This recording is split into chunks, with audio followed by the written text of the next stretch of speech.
Ang mabuting balita mula sa langit sa araw na ito.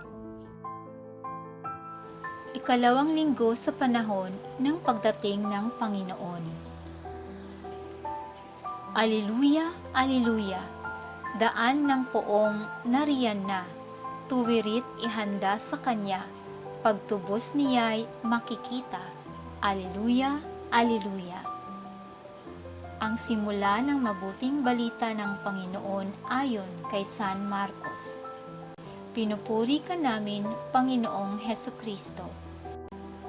Ito ang mabuting balita tungkol kay Jesus na anak ng Diyos.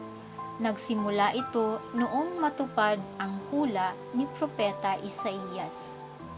Narito ang sugo ko na aking ipadadalang mauuna sa iyo. Ihahanda niya ang iyong daraanan. Ito ang sabi ng isang sumisigaw sa ilang. Ihanda ninyo ang daraanan ng Panginoon. Tuwirin ninyo ang kanyang mga landas.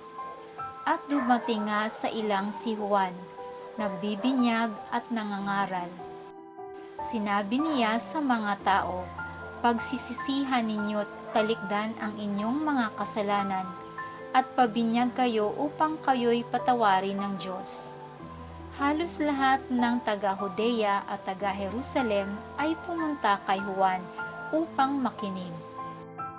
Ipinahayag nila ang kanilang mga kasalanan at sila'y bininyagan niya sa ilog Jordan. Hinabing balahibo ng kamelyo ang damit ni Juan at balat ang kanyang pamigkis.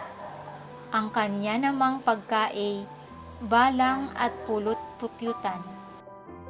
Lagi niyang sinasabi sa kanyang pangangaral, darating na kasunod ko ang isang makapangyarihan kaysa sa akin, ni hindi ako karapat-dapat magkalag ng tali ng kanyang mga panyapak.